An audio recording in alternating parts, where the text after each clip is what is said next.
Hi guys, I'm going through some of my stuff trying to weed out what I can throw away and what not. I've become allergic to throwing especially electronics or mechanical stuff away since I've done mechanic work, construction work, robotics, computer stuff my whole life, and always seem to find a need for something just after I throw it away, but comes a point in time where you gotta just cut through it. So going through today an old Toshiba laptop. Well, it's definitely not worth saving. It was $300 when I bought it 5 years ago, and the screen's cracked and there's some other things wrong with it, but I bet you there's some things inside it that I would not want to throw away. So let's do some salvage. For the sake of this video, I'm going to go through it like I know nothing, you know nothing. We're just going to use our intuition and cleverness to take it apart and maybe try to find some things that are worth saving using in other projects. If we, I may use some technical terms, may not, just to see how it comes, but feel free to hit me up if you have any questions.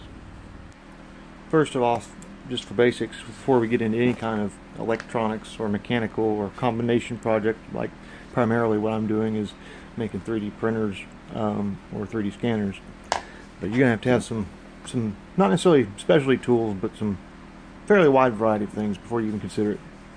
First, foremost, you're going to need a screwdriver of some kind. I mean, you can use a fixed, just standard, have a flat head and a Phillips head, and sometimes it's good to have those, but when you get to this stuff, there's a lot of different sizes, and being able to change it out to a flat head or to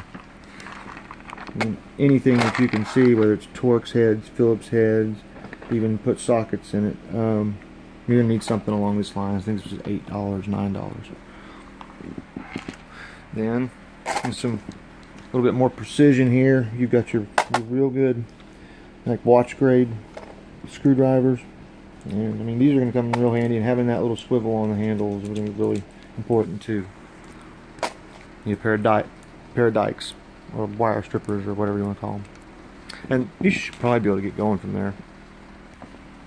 Oh, and most importantly, assuming you're doing this as a hobby at home and not as a profession somewhere, beer, gotta have it.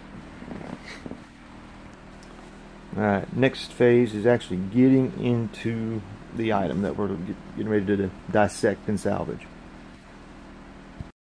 Just as a quick caveat, I've worked professionally as a mechanic.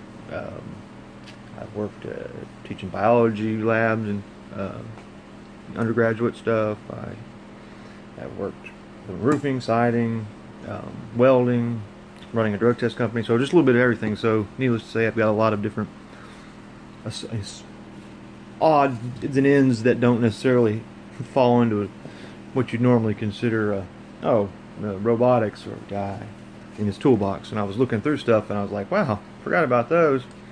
And these are most definitely not something that you normally need for electronics or robotics, but they can actually come in handy to sometimes bend wires around a corner in a bundle, or just hold on to them temporarily, and you can tighten them up.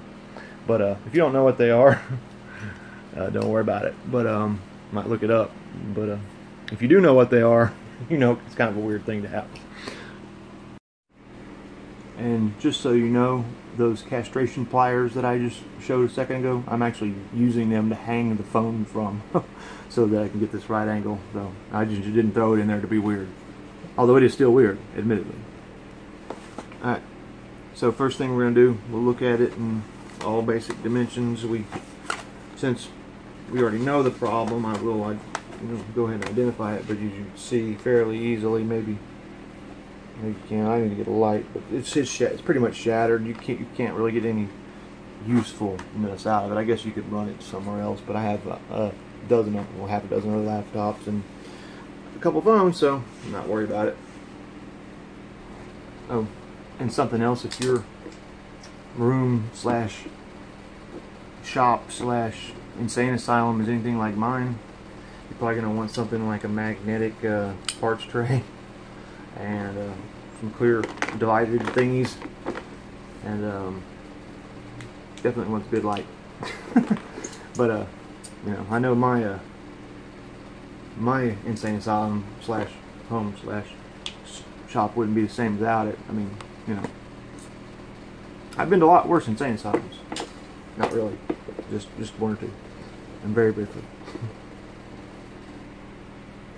Alright, let's go. So basically what first thing we're going to have to do, which is probably fairly evident, is we're going to have to remove the battery, which I know that these lithium ion kind of batteries, there are some regulations as far as how you dispose of them. I mean, don't get caught throwing them just in the ditch or something like that. And they're, I mean, that's not a huge deal if it's just one or two of them, but try to recycle them or make to.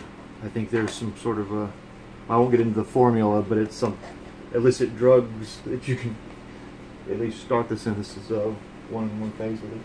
We won't go any farther into that for prudence sake. So the next thing we have to do is start removing some of these. Just basically take the all of the frame, I mean the case things off. I'm going to go ahead and just kind of skip through it, and I'll get back to you whenever we have some progress. And a couple things real quick. You know, like in this particular case, and especially since I'm not planning on putting it back together, you know, I just kind of throw the screws and whatever. I have some of my tools in there too, the ones I use fairly often. But the two reasons why people that are attempting to fix something, the two number one reasons why they don't succeed is A, they don't have the tools that they needed to do the job, whether it's mental tools or the physical ones. That's the number one. And the second one is lack of organization.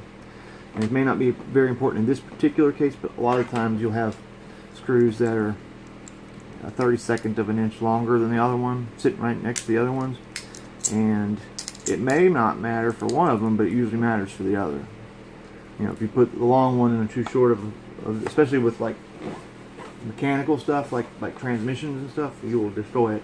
And so just having the divided thing where you label until you really are familiar with the parts is absolutely critical when taking apart something fairly complicated. But like I said, for this particular instance, we're just salvaging, but it's still worth mentioning, I think.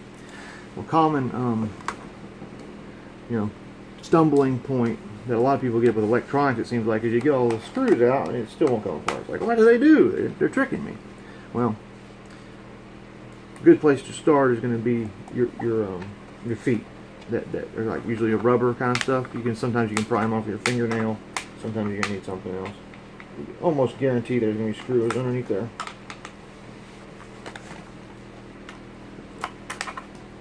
And they do, but they're not the normal screws, so these are going to be fun ones. We'll come back to that in a second.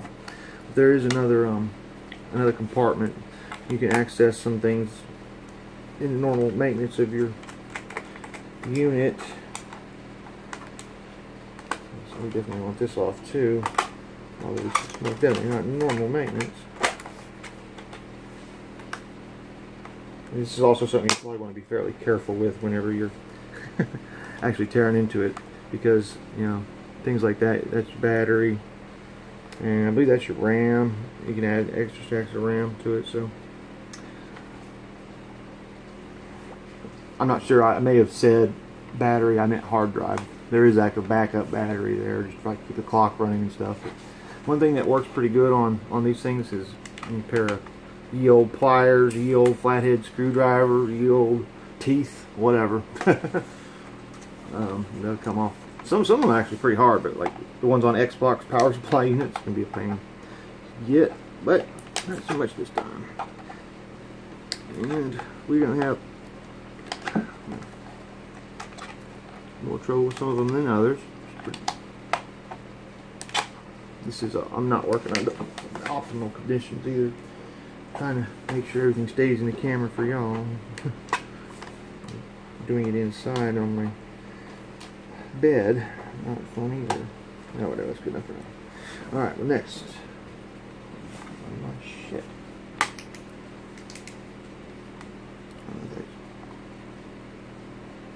Let's see, I'm going to try to adjust lighting real quick.